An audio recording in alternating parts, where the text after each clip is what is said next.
wabarakatuh.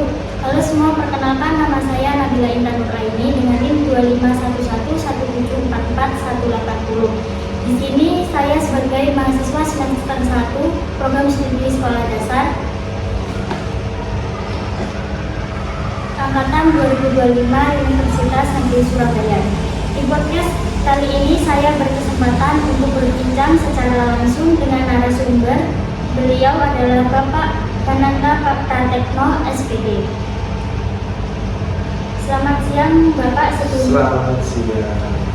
Sebelumnya saya ucapkan terima kasih banyak atas waktu dan kesempatan untuk berkenan mengisi podcast ini.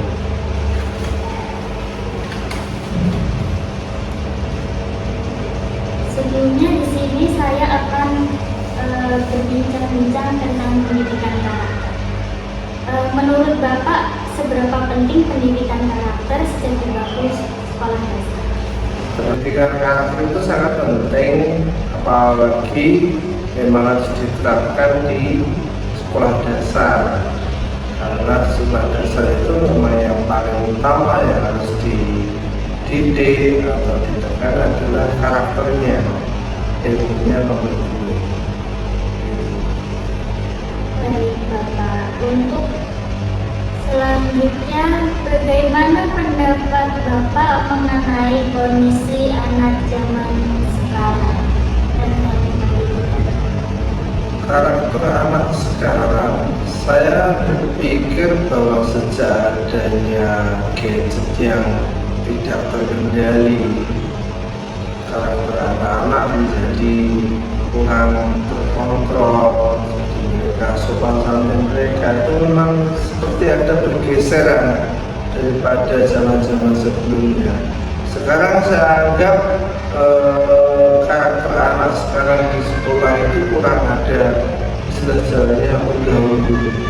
Entah karena memang kurang pembelajaran di rumah, kurang didikan di rumah, tapi yang jelas sikap sopan santun pada orang tua itu lebih banyak anak yang tidak mampu menerapkannya di dalam kehidupan sehari-hari. Jadi lebih bergeser ke lebih kurang bagus sekarang. Makanya perlu ada penekanan lagi pendidikan karakter saat ini.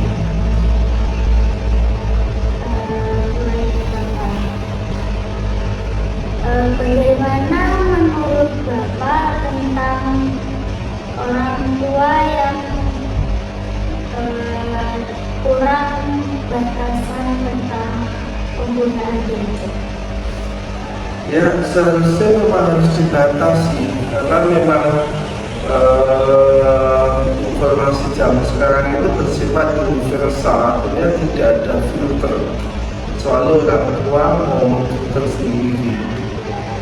Kalau tidak ada filter nanti budaya yang buruk dan yang baik itu masuk semuanya, dan anak-anak tidak punya kemampuan untuk menyaring keduanya dengan baik. Maka perlu bagi orang tua untuk mengendalikan gadget yang dipegang anak-anaknya, misal dengan kontrol parenting dan sebagainya. Namun saya pikir sekarang itu tidak meskipun sekarang itu orang tuanya maju ya, tidak begitu menyadari atau kurang menyadari dan kurang ada effort untuk melakukan kontrol parenting terhadap gadget anaknya.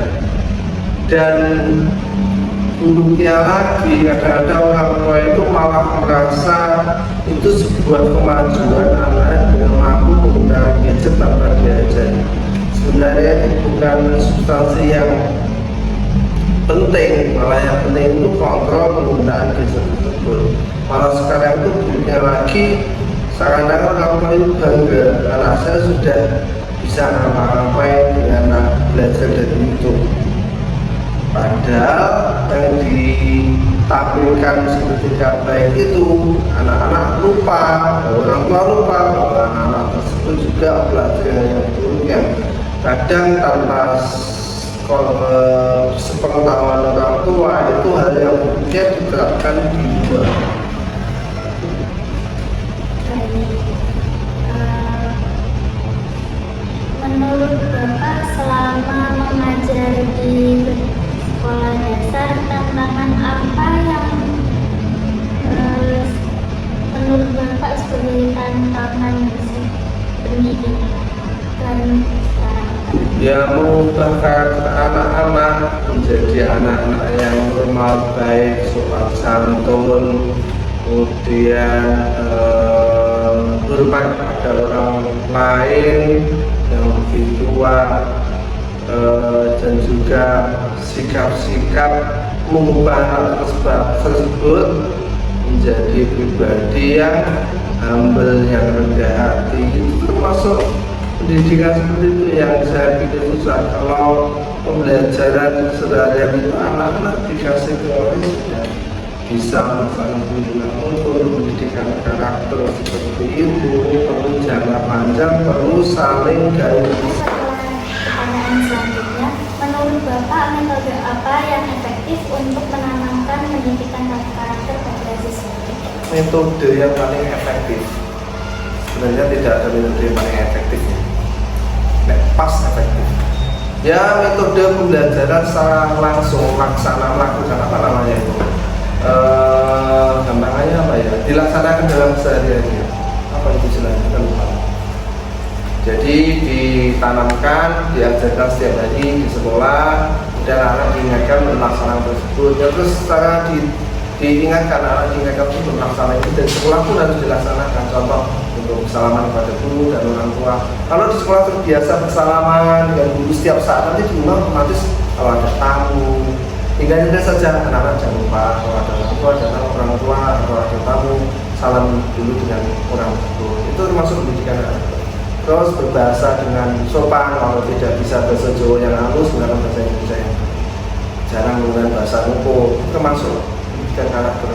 Namun harus detail setiap hari, harus dilaksanakan setiap hari.